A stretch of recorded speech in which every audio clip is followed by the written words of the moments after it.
ٹھیک ہے، وہ علت فاعلیہ ہوتی ہے. ٹھیک ہے.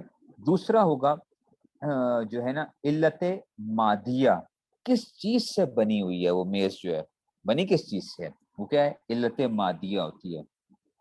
ٹھیک ہے. تیسری چیز ہوتی ہے علت سوریہ. علت سوریہ کیسے کہتے ہیں کہ اس کی شکل و صورت اور کیا کس طرح سے وہ جو بنی ہوئی ہے، یہ کیا ہے، وہ علت سوریہ ہوتی ہے. اور چوتھی چیز ہوتی ہے علت غائیہ. علت غائیہ کا مطلب کیا ہوتا ہے کہ کس لیے بنائی گئی ہے. مناطق کا جو ہے نا، منطق والے وہ کہتے ہیں کہ جناب عالی کوئی بھی چیز ہوگی جو آپ کو نظر آ رہی ہے، اس میں کیا ہوگا، یہ چار علتیں پائی جائیں گی. بنانے والا کون ہے، کس چیز سے بنی ہے، اس کی شکل و صورت کس قسم کی ہے، ظاہر اس کا کیا وہ ہے، اور کیوں بنائی گئی ہے. ٹھیک ہے نا. تو اب علم دین کے حوالے سے بھی یاد رکھو، علم دین کے اندر بھی ٹھیک ہے نا، علت فاعلیہ، علم دین جب آپ حاصل کرنے کے لیے آئے ہو، علم دین حاصل کرنا چاہتے ہو، ٹھیک ہے نا، تو علت فاعلیہ، وہ علوم کی علت فاعلیہ کون ہوتا ہے، طالب علم ہوتا ہے. طالب علم علم حاصل کرتا ہے نا، وہ علت فاعلیہ، طالب علم جو ہے وہ کیا کرے گا، علم حاصل کرے گا. ٹھیک ہے نا. اور طالب علم کے اندر کیا خصوصیت ہونی چاہیے، طالب علم کے اندر خصوصیت ہونی چاہیے کہ ایک یہ کہ وہ امانت دار ہو، اور دوسری چیز یہ ہے کہ وہ کیا ہونا چاہیے، قوی ہونا چاہیے، استعداد اس کی مضبوط ہونی چاہیے. ان خیر من استاجرت القوی الامین، جو حضرت شعیب علیہ السلام کی بیٹی نے کہا تھا، ان خیر من استاجرت، کہ جس کو آپ لے رہے ہیں، اجارے پر لا رہے ہیں یا کچھ، اس میں کیا ہوئی، دو صفات ہونی چاہیے، قوی بھی ہو اور امین بھی ہو. تو علم دین کا جو طالب علم ہونا چاہیے، اس کے اندر دو خصوصیات ہونی چاہیے، امین ہونا چاہیے، امانت دار ہونا چاہیے، خیانت نہ کرے علم کے اندر. نمبر 2، دوسرا کیا ہونا چاہیے، قوی ہونا چاہیے، اس کی استعداد مضبوط ہونی چاہیے. تو یہ علت فاعلیہ ہے. علت مادیہ کیا ہوگی علوم کے لیے، ٹھیک ہے نا. دیکھو علت مادیہ یعنی اسباب اور آلات وغیرہ ہوتے ہیں نا، علت مادیہ اسباب اور آلات. اور آپ کو پتہ ہے کہ جی وہ کیا ہیں، ٹھیک ہے نا، وہ ہمارے پاس پاکستان کے اندر کیا ہیں، مدارس. ٹھیک ہے نا، مدارس کیا ہیں، وہ اس کی علت اور وہ ہیں جہاں پہ علم حاصل کیا جاتا ہے. یہ سارے کے سارے کیا ہوں گے، علت مادیہ علم کے لیے جو ہے مدارس جو ہیں. تیسری علت سوریہ علم کے لیے کیا ہوتی ہے، وہ ہے طرز تعلیم. طرز تعلیم کہ طالب علم کیا کرے، کہ اس کی صورت کیا ہوگی کہ جناب مطالعہ کرے، تکرار کرے، ٹھیک ہے نا، حاضری بر وقت حاضری دے. یہ کیا کہلائے گی، علت سوریہ کہلائے گی. ٹھیک ہے نا. اور علت غائیہ تو وہ سب کو معلوم ہے کہ دیکھو علم حاصل کیوں کرتے ہو، اللہ کی رضا کی نیت کر لو اس کے اندر، کہ علم جو ہے، جو بھی علم حاصل کیا جائے اس میں نیت کیا ہونی چاہیے، اللہ تعالیٰ کی رضا کی نیت ہونی چاہیے. یہ کیا ہیں، یہ چار علتیں علم کے لیے بھی کیا پائی جائیں گی ہر چیز کے اندر. منطق والے کہتے ہیں کہ ہر جگہ کے اوپر یہ چار ہوتی ہیں، علت جو ہے فاعلیہ، علت مادیہ، علت سوریہ اور علت غائیہ. اس میں سے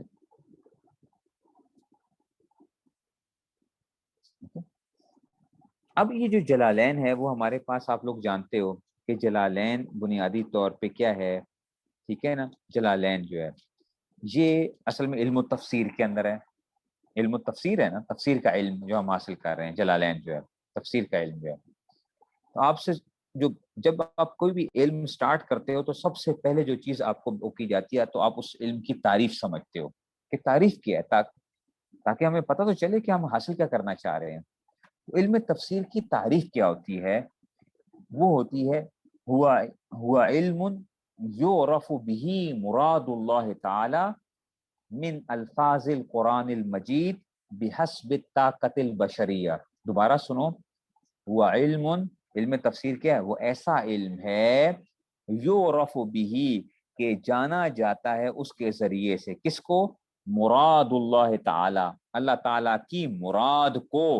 علم تفسیر کیا کرے گا، اللہ تعالیٰ کی مراد کو پہچاننے کے لیے ہوتا ہے.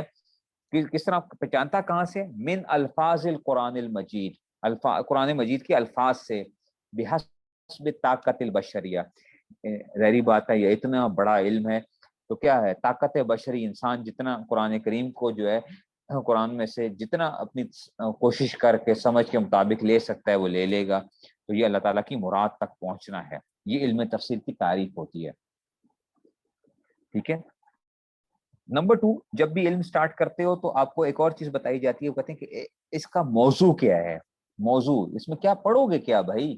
موضوع کا مطلب یہ ہے کہ اس کے اندر کیا ہم پڑھ کے رہے ہوں گے.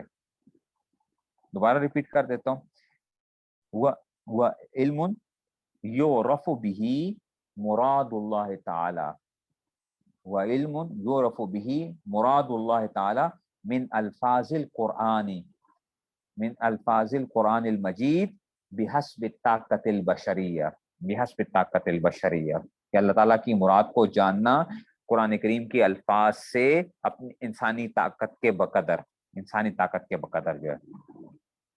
ٹھیک ہے، یہ وہ تھی. موضوع کیا ہوگا اب آپ سمجھیں، علم تفسیر کا موضوع کیا ہوتا ہے، وہ قرآن کریم کے الفاظ ہوا کرتے ہیں. اچھا، الفاظ القرآن المجید، ٹھیک ہے نا، قرآن مجید کے الفاظ ہوتے ہیں کس اعتبار سے، من حیث دلالتها علی مراد اللہ تعالی. دوبارہ تعریف سنو، موضوع سنو، الفاظ القرآن المجید من حیث دلالتها علی مراد اللہ تعالی، کہ وہ اللہ تعالیٰ کی مراد کے اوپر. دیکھو موضوع کیا ہوگا، قرآن مجید کے الفاظ ہے نا، کہ وہ اللہ تعالیٰ جو اس سے ہمیں بتانا چاہتے ہیں، اللہ کی جو مراد ہے تو ہم نے اس تک پہنچنا ہے. مراد کیسے کر رہے ہیں وہ الفاظ، تو یہ علم تفسیر کا موضوع یہ ہوگا. علم تفسیر کے اندر ہم کوئی طب کی باتیں نہیں پڑھیں گے. علم موضوع کے اندر اچھا جی بخار کا علاج کیا ہے، ٹھیک ہے نا، بخار کا علاج جو ہے یہ قرآن کا موضوع نہیں ہے.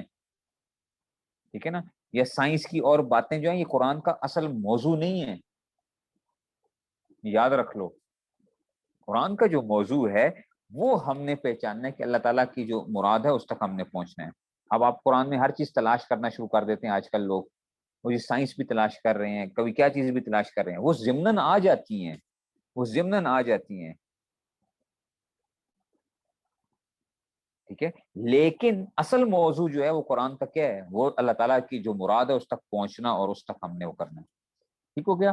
اچھا، تو تعریف بھی آ گئی، موضوع بھی آ گئی. پھر علم کی غرض و غایت بھی ہوا کرتی ہے کہ علم کیوں حاصل کر رہے ہو. تو ٹھیک ہے، تو علم تفسیر کی غرض کیا ہے، آخر بندہ علم تفسیر کیوں پڑھتا کیوں ہے. تو غرض کیا ہے، معرفت العقائد، عقائد کو پہچاننا، معرفت العقائد والاحکام والاخلاق لتحصیل رضا اللہ تعالی. ٹھیک ہے نا، دوبارہ سنو، غرض کے علم و تفسیر کی معرفت العقائد والاحکامی، معرفت العقائد والاحکامی والاخلاقی لتحصیل رضا اللہ تعالی. کیا ہے، عقائد کو پہچاننا. قرآن تفسیر کیوں پڑھتے ہو، عقائد کو پہچاننے کے لیے، احکام کو پہچاننے کے لیے، اخلاق کو پہچاننے کے لیے، تاکہ اس کے ذریعے سے ہم اللہ کی رضا حاصل کر سکیں. ٹھیک ہو گیا جی. یہ تو تھا صرف ہم نے علم تفسیر کا ایک عمومی ایک آپ کے سامنے بات رکھی ہے. کل ہم انشاءاللہ پڑھیں گے کہ بھائی جلالین، بنیادی طور پہ یہ جلالین کیوں دو بندوں نے کیوں لکھی تھی، وجہ کیا ہوئی تھی، جلالین دو بندوں نے کیوں لکھی کیوں ہیں. ٹھیک ہے نا، اور کیا ہوا کیا تھا، اور کس طرح لکھی کیسے گئی ہے، ان کے حصے کیا تھے. یہ انشاءاللہ ہم کل وہ کریں گے. تو انشاءاللہ کل 10:30 بجے پھر اپنے اس میں سے ہوگا انشاءاللہ.